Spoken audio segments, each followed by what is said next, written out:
Hi, I'm Bonnie Hunter, and I'm here today to share with you my new Addicted to Scraps book and the accompanying Essential Triangle tool from C&T Publishing.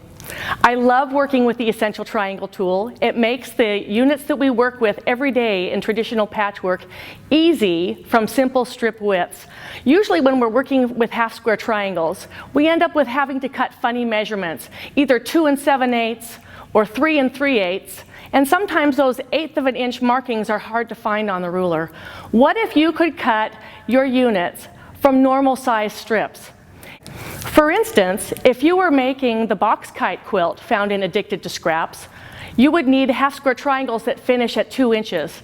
What if you could get those from 2 1/2 inch jelly roll strips instead of having to cut fabric at 2 7/8? In this episode, I'm going to show you how easy this works for half-square triangles. When you get your Essential Triangle tool out of the package, you'll notice that it has lines in 2 different colors. The red lines are for half-square triangles. The green lines are for quarter-square triangles, and we'll cover that a little bit later. Right now, we want to cut half-square triangles with this ruler. What you're going to do is take your 2 1/2 inch strips of fabric, one dark and one light, and I like to place the light fabric on top of the dark with right sides together. This is because it's easier for me to see the lines on the ruler on the fabric if it's light side up. The first thing that you need to do is get a good clean cut on the end.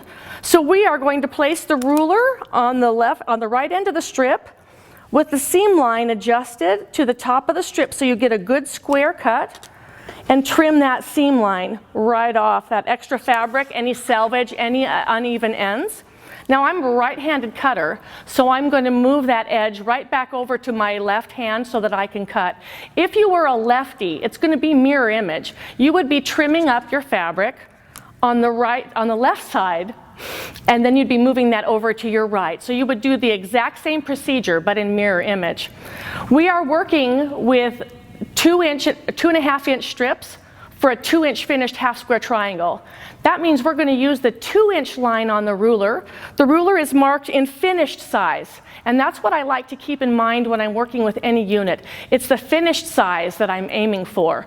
We add 1/2 inch to that finished size to give us the 2 1/2 inches that we need here. Here's your 2 inch line. It's red. I'm going to put it right at the top of the strip set. And you'll notice at the bottom of the strip set, I've got a green triangle hanging off the bottom end.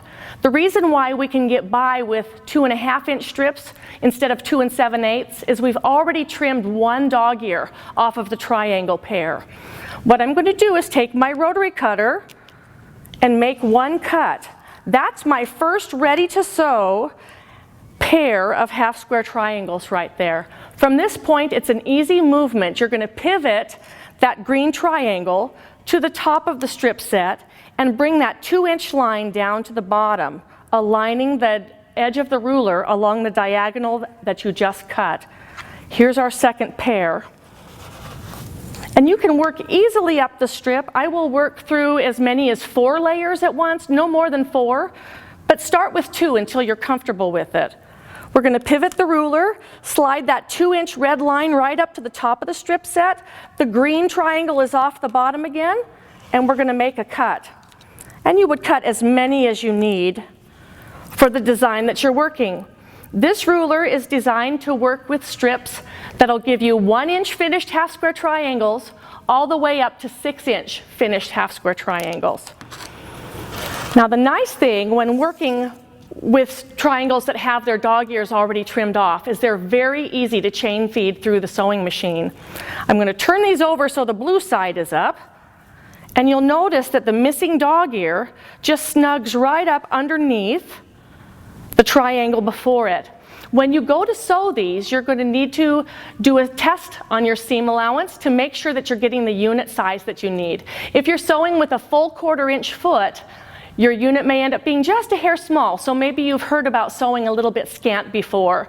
What you want is a seam allowance that gives you a 2 1/2 inch unit size that'll finish at 2 inches when you've sewn this into the quilt.